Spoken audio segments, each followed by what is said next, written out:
Bonjour, bonjour à tous. Alors ma nouvelle expression maintenant, ça va être plat du jour, bonjour. Alors aujourd'hui, je vais vous montrer des photos de notre fabrication de salade bavaroise et de salade westphalienne. Or, on a mis les pommes de terre à cuire dans de l'eau jusqu'à ce qu'elles soient cuites, mais encore un petit peu fermes. Ensuite, on les laisse refroidir. Et une fois qu'elles sont froides, eh ben, on va enlever la peau et les couper en tranches et les mettre dans deux saladiers. Pour la préparation bavaroise, on va faire sauter des petits oignons, oui, et puis des petits lardons dans une poêle. On va déglacer au bouillon de poule, rajouter du vinaigre et de l'huile. Bien mélanger tout ça, goûter, assaisonner sel, poivre. Et puis une fois que le goût est là, eh ben, on coupe le feu, on va rajouter du persil haché dans cette sauce et on va verser tout ça sur les pommes de terre, filmer avec du film alimentaire et mettre au frigidaire pour reposer 3-4 heures, histoire que le goût, la marinade, tout ça, ça prenne bien. Pour les pommes de terre westphaliennes, donc là ça va être une sauce à base de mayonnaise, de crème liquide, de bouillon de poule, salé et poivré. On va rajouter un peu de Worcestershire sauce pour donner un peu de pep à la mayonnaise. Et là c'est pareil, on va mettre du persil frais et on va verser tout ça sur les pommes de terre. On va mélanger en faisant attention à ne pas briser les morceaux de pommes de terre. Et là, c'est pareil, on filme, on met au frigidaire, ça marine, ça tire bien le goût. Et après tout ça, eh ben, on va les mettre en barquette pour faire descendre au magasin à la vente. Évidemment, la petite salade bavaroise, eh bien, il y en a une qui va rester de côté parce qu'elle sera pour moi. Voilà. Bon, donc je vous laisse avec les photos maintenant et on se revoit après pour ma petite histoire.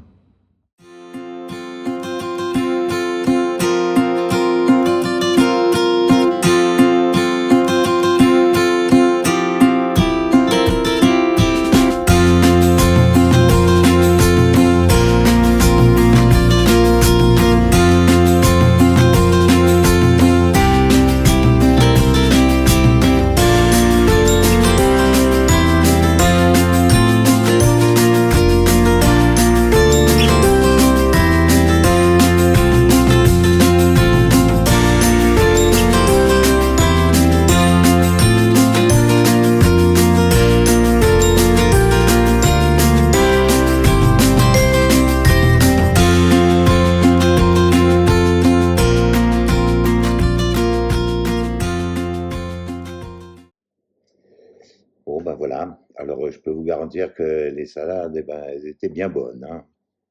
Bon, donc maintenant, je vais vous raconter ma petite histoire qui s'appelle Les Veuves de l'écume. Alors ça, et il faut que je le mette, hein. Les Veuves de l'écume. La lande bretonne s'étendait, rase et brune, jusqu'à l'horizon battu par le vent. Sur les hauteurs de Plouin, la mer grondait comme une bête vieille et fatiguée. C'était là que vivait Maureen, dans une maison basse aux volets délavés, les yeux toujours tournés vers le large. Chaque matin, elle montait à la falaise, sa silhouette découpant contre le ciel gris, et scrutait l'horizon comme si la mer pouvait lui rendre son homme. Elle avait 26 ans, et cela faisait 3 hivers qu'elle attendait Yann, son mari. Il était parti sur l'Aurore, un 3-mâts de pêche au large de Terre-Neuve, comme son père avant lui. Ce n'était pas la première séparation, mais cette fois le retour se faisait attendre. Aucun courrier, aucun signal, rien qu'un silence immense, salé, tenace. Chaque nuit, la mer semblait la défier. Viens, cherche-le si tu oses. Maureen n'était pas la seule à guetter l'horizon. Elles étaient plusieurs femmes du village à venir chaque soir sur la falaise, emmitouflées dans leurs châles, le regard vide, le ventre rongé d'angoisse. Elles se tenaient en silence, solidaires dans leur solitude. On les appelait les veuves de l'écume. Non pas parce que leur mari était mort, mais parce qu'elles étaient mariées à l'absence, à un vide aussi profond que l'océan. Les plus vieilles femmes du village ne parlaient pas.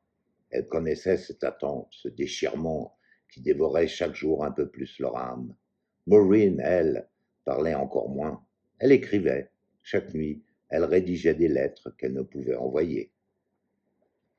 Des mots pour Yann, des mots qu'elle pliait soigneusement avant de les renfermer dans une boîte en fer blanc, sous son lit. Il y en avait une vingtaine à présent. Chaque lettre était une promesse de retour, une caresse qui ne se faisait jamais. Un jour, au marché, elle entendit parler d'un homme revenu de Saint-Pierre-et-Miquelon. Il avait navigué à bord d'une goélette voisine de l'Aurore. Elle courut à sa rencontre, le cœur battant, mais il détourna les yeux. Il y a eu une tempête, dit-il, en mars, une grosse. Beaucoup n'en sont pas revenus. Ce soir-là, Maureen ne monta pas sur la falaise. Elle s'enferma dans sa maison, tira les rideaux et resta seule, sans feu, dans l'ombre. Le froid envahissait chaque recoin de la pièce, mais elle ne frissonnait pas. Elle s'était déjà habituée à cette froideur. Elle n'attendait plus le retour de son mari, elle attendait l'inévitable. Le lendemain, elle ressortit, le visage blanc, mais le regard fixe.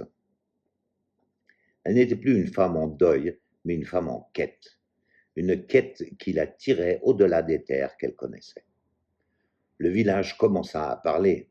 On disait qu'elle devenait folle, qu'elle parlait toute seule, qu'elle chantait des chansons en breton à l'aube, en marchant pieds nus sur la grève. Mais les plus vieilles femmes ne disaient rien. Elles savaient. Elles avaient vu ça aussi chez leur mère, leur sœur. Ce n'était pas de la folie, c'était la mer qui restait en elles, un océan de pertes et de mémoire qui ne pouvait jamais s'effacer. Le curé tenta une visite. Elle l'accueillit poliment, lui offrit un café, puis elle lui demanda s'il savait lire les vents. Il n'osa pas répondre. Puis un matin de septembre, alors que les goélands criaient plus fort que d'habitude, elle fit ce qu'aucune femme du village n'avait jamais osé faire. Elle partit. Elle n'avait ni frère ni père pour l'en empêcher. Elle vendit quelques étoffes, troqua son alliance contre une place à bord d'un caboteur en partance pour Brest. Là, elle voulait rejoindre un navire marchand qui l'emmènerait plus loin, vers le Canada ou peut-être l'Islande, partout où la mer aurait pu garder son homme. Elle n'avait pas peur, plus maintenant. Les hommes du port riaient. D'abord, une femme seule en voyage, en 1853, une Bretonne en plus avec ses silences de granit. Mais elle insistait.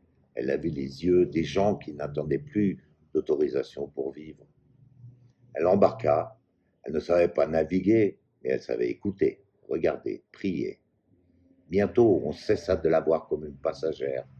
Elle était devenue une ombre parmi les marins, une légende qui se transmettait de pont en pont. La femme qui cherche son mort dans les vagues. Les mois passèrent, l'océan s'étendait à perte de vue. Les tempêtes succédaient, emportant tout sur leur passage. Maureen se fit une place parmi les hommes, les rudoyants, parfois, les défiants, souvent. Elle se demandait si un jour elle retrouverait l'aurore, échouée quelque part sur une côte oubliée. Elle rêvait de poser son pied sur cette terre et de planter une croix dans le sable. Peut-être que son mari serait là, enfin, ou peut-être que, dans l'écume, elle trouverait le dernier souffle d'air. Des années plus tard, on racontait encore son histoire dans les tavernes du Finistère. Certains disaient qu'elle avait fini par retrouver l'aurore, échouée sur une côte déserte, et qu'elle avait enterré Yann de ses propres mains à l'abri d'un cromlech oublié. D'autres juraient l'avoir vue sur l'île d'Ouessant, mariée à un autre, vivant dans une cabane au bord du monde. Mais au village de Ploie, une chose restait certaine. Jamais elle ne revint. Sa maison fut reprise par une cousine, les volets repeints, mais sur la falaise, au pied du vieux pin tordu, il y avait encore aujourd'hui une boîte en fer rouillé, et à l'intérieur des lettres, couvertes d'une écriture fine et salée, des lettres qui disent l'amour, l'attente et la mer. Voilà. C'était ma petite histoire du jour, en hommage à la Bretagne et aux femmes courageuses de ce pays.